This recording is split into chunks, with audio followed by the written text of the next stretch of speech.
The following program describes cash rewards for the recovery of missing people and objects. These rewards are offered by private citizens and organizations, not the program producers or broadcaster. Each reward carries specific conditions which must be met before the reward can be collected. This program contains interviews with some of the actual people involved and uses recreations to dramatize the events.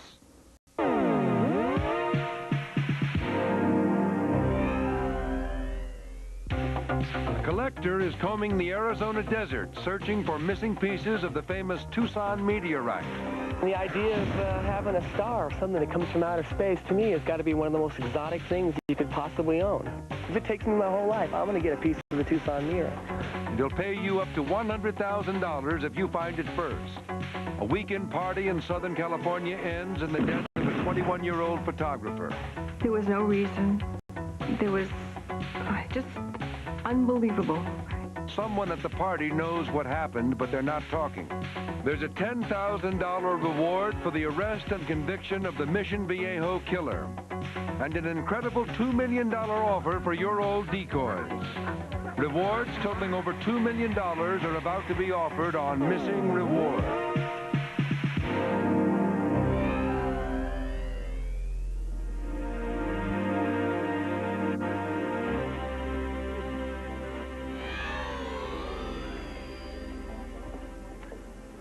This is no ordinary stone I'm holding. This rock fell from outer space. It's a meteorite. Most meteors burn up as they enter the Earth's atmosphere, so those that make it to the Earth are rare and valuable. Still, many are overlooked, mistaken by most of us for ordinary rocks. One particular meteorite has a search party looking for it. You may want to join them. The meteorite they're looking for is worth up to $100,000. Hundreds, perhaps thousands of years ago, the tranquil desert sky of southeast Arizona lit up with a blinding streak. A fireball fell from the sky and into the Santa Rita Mountains, crashing into the earth at 50,000 miles per hour. The sonic boom would have been audible for miles, yet there is no record, written or oral, of this meteor falling to earth. It is unlikely that the meteorite's discoverers knew what they had found. Records from the 1850s indicate that two parts of the meteorite, one shaped like a giant ring, were dragged into the tiny town of Tucson. These massive chunks ended up as anvils in blacksmith shops and became local curiosities. We now know that what this object was a large meteorite. In fact, this is the meteorite here, actually a replica of it. And what meteorites are objects that come into the Earth from outer space, fly through the atmosphere, and actually land on the surface. While it's coming through the atmosphere, you see a great big ball of fire because it gets so hot, and in fact is traveling so fast, you hear a big sonic boom as well. This particular object is referred to as the Tucson meteorite.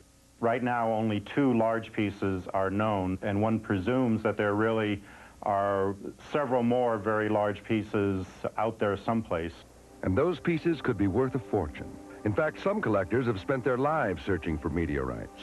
Robert Haig, known as the Meteorite Man, scours the local desert searching for more pieces of the Tucson meteorite.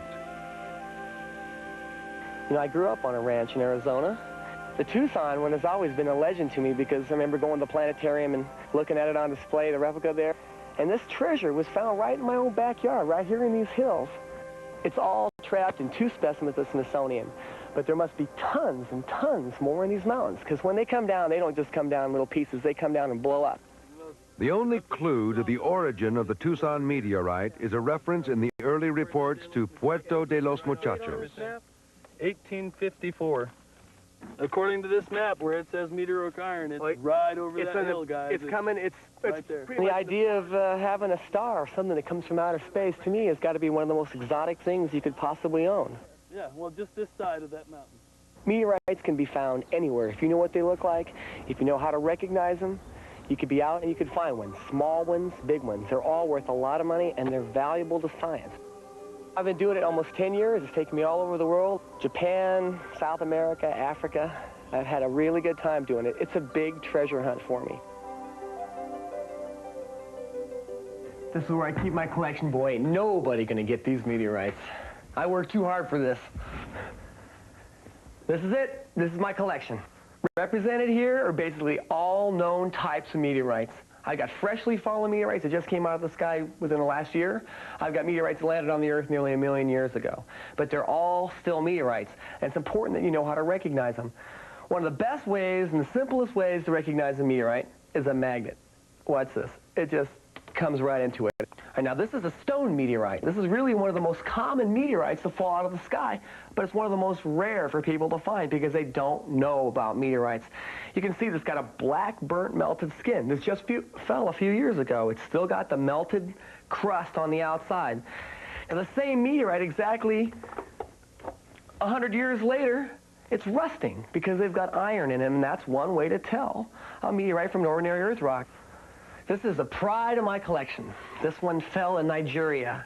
It's called Zagami. You can still see the black melted skin on the outside of it, where when the thing was flying through the atmosphere, it's going so fast that it melts and make that burnt skin. But this is my baby. This is about a $500,000 meteorite, and they think it comes from Mars. Though Robert Haig is one of the world's largest meteorite collections, there is still one sample that eludes him. Well, one thing that's so special about the Tucson meteorite is it's a unique type of meteorite. It's got beautiful yellow crystals of olivine. The pattern and the way this thing is put together, there's no other meteorite like it. Collectors like myself would die for it. I don't know how I'm going to do it, but I'm going to get it. If it takes me my whole life, I'm going to get a piece of the Tucson meteorite. Robert Haig is offering up to $100,000 for a piece of the Tucson meteorite. If you have any information about the stories on Missing Reward, call 1-900-860-0860. $2 for the first minute, $1 each additional minute. When we return, why did someone murder Stephen Merritt? What happened at the party he attended that night? Weights and skates.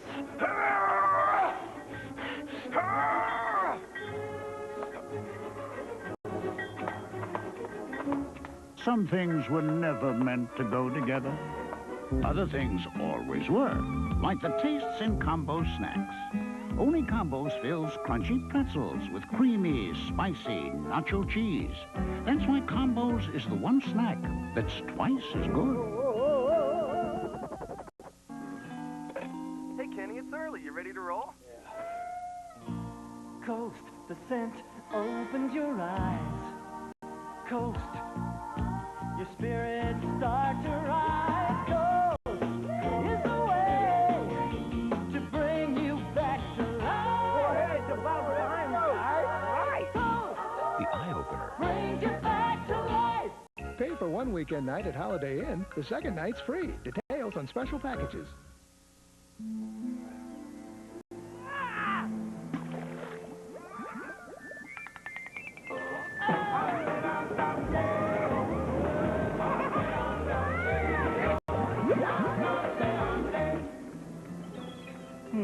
Queen takes pawn. This summer, find the cool spot here and get a free t-shirt. Find it here and win a pair of United Airlines tickets to your favorite cool spot. Alka-Seltzer's Laws of Indigestion. Law number 13. After a good party, any part of the body that can hurt will. For heartburn with headache, you need Alka-Seltzer because there's no law against fast relief. Today's Duracell batteries keep punching into the final round because they're built to last even longer than the ones we made just a few years back. Duracell. You can't top the copper top.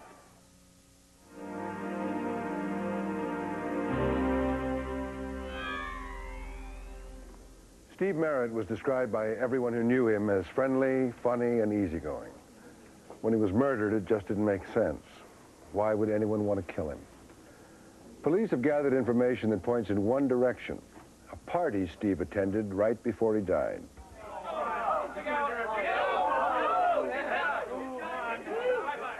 On Saturday night, February 25th, 1989, in Mission Viejo, California, Steve got together with friends to watch the Tyson-Bruno fight.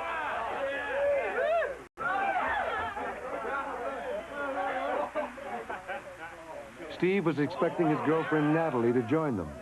We'd always go out every Saturday night together, and that particular night, I just happened to be really tired. Hello. Natalie, what's going on? Hang on. Shh. I got an important woman on the phone. Hold it down. I was supposed to drive over there to meet him, and my mom forgot to leave me her keys, so I didn't have a way to get over there. I really wanted to see you tonight. All right, then how about I'll take you to lunch tomorrow? Okay, great. I'll pick you up tomorrow. I love you. Bye-bye. So he said, I love you, I love you. I'll see you tomorrow. That was it. 6 hours later, at 3:36 a.m. across town, residents reported hearing gunshots and a vehicle speeding away. They ran outside and saw a body, later identified as 21-year-old Stephen Hall Merritt. Merritt had been beaten and shot several times in the back. I was totally shocked. I just could not believe that such a thing could happen. There was no reason. There was just unbelievable, and it still is unbelievable. He had never been in any kind of trouble. He got along very well with people. He was very outgoing, and everyone liked Steve.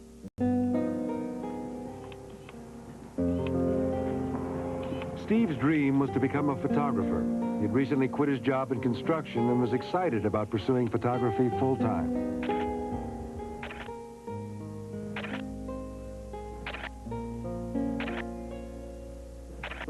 A lot of people remember him for being always enthusiastic about everything that he did. Whenever everyone remembers him, he's always smiling and having a good time.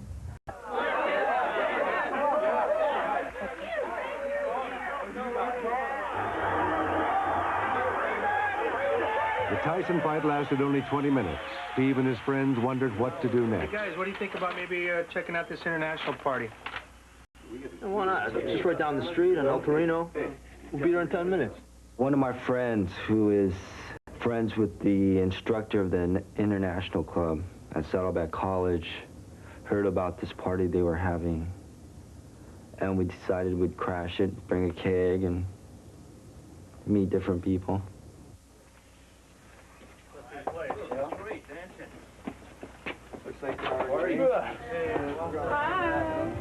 Okay.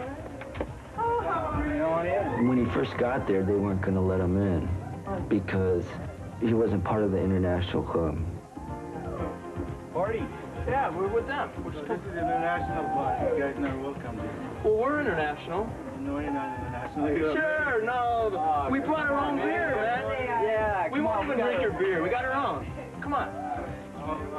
Thank you. Thank you. You're a good man. It was a real lively party. They had dancing. They had their own keg of beer. Steve was talking with numerous people, drinking a beer. He was having a good time. Beer, we'll go out there and we'll show them how to soul style.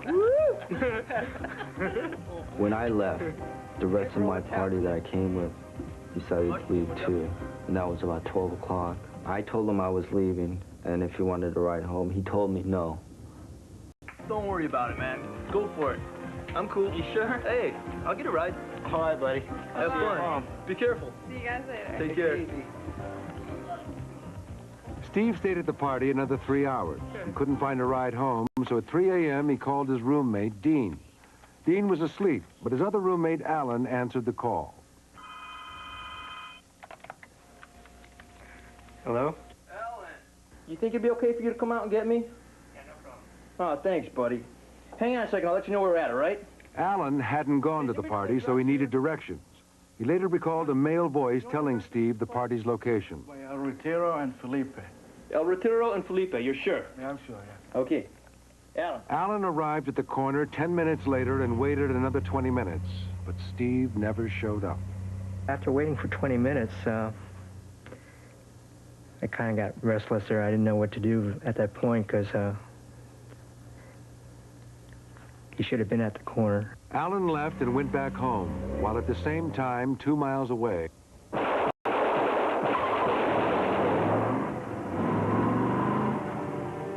by By the time police arrived, Steve Merritt was dead.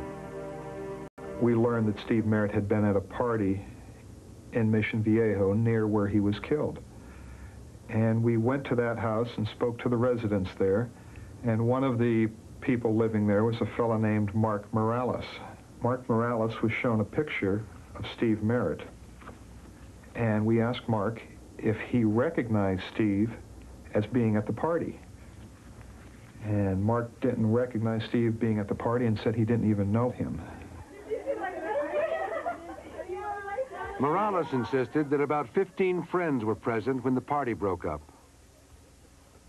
We interviewed in excess of 100 people in this investigation. None of the people that attended the party or any of Steve Merritt's friends have been able to give us anything objective as to why Steve Merritt may have been killed. 3 days after the murder, a witness came forward with new information. On the night of the murder, the witness saw a person matching Steve Merritt's description walking just blocks away from Mark Morales' house at around 3:35 a.m., shortly after the party ended. 40 feet behind Steve was a car creeping along with its lights out. When the witness passed the car, the other driver quickly switched on the lights.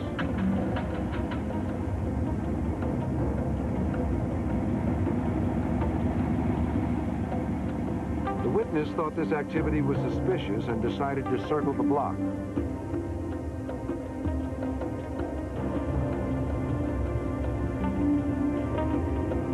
Suddenly, the witness saw the pedestrian again, now walking in another direction. Halfway down the block, the same car appeared, stopped at the curb with its lights out.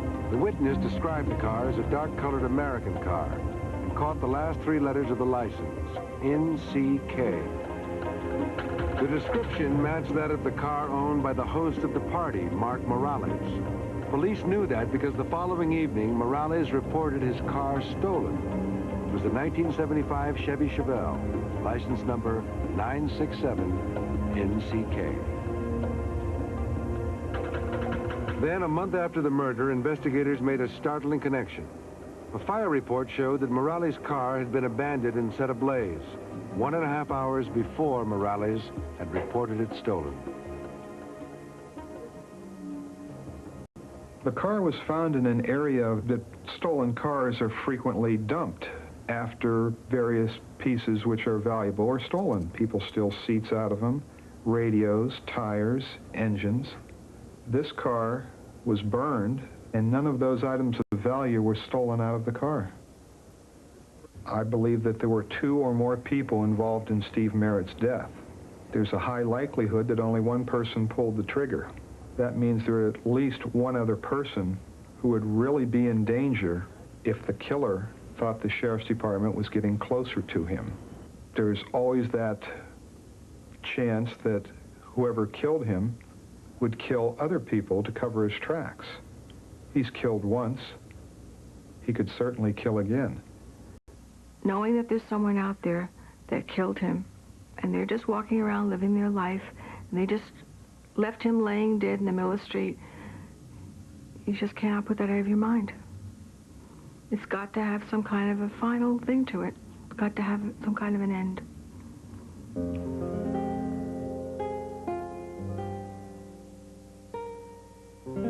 Stephen Merritt's family is offering a $10,000 reward for information leading to the conviction of his killer. If you have any information, call our 24-hour missing reward hotline. Your call will be completely confidential.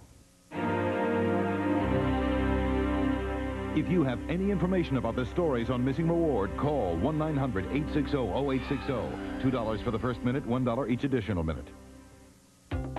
When we return, a collector hunts for duck decoys that might be shored up on your shelves. And Disney collectibles zoom into the 90s. If you're concerned about getting rid of weeds this way, try a better way. I'm Jim Martindale, here to introduce you to the Weed Popper. Place the Weed Popper next to a weed, step down, and the weed pops right out. The Weed Popper pulls weeds without kneeling, bending, and without chemicals that may be dangerous to our groundwater supply. The Weed Popper, with its 100% lifetime guarantee, pops weeds out as easy as 1, 2, 3. The Weed Popper is available at Kmart, Walgreens, and participating Ace and trustworthy hardware stores. Makes a great gift for friends who garden. Finally, maximum strength Alka-Seltzer Plus sinus allergy medicine, specially formulated with a decongestant, an antihistamine, and a pain reliever that take care of all these symptoms. So get serious relief with Alka-Seltzer Plus sinus allergy medicine. Break the mold. Taste the cold of Diet 7-Up. It's a few degrees away from the everyday.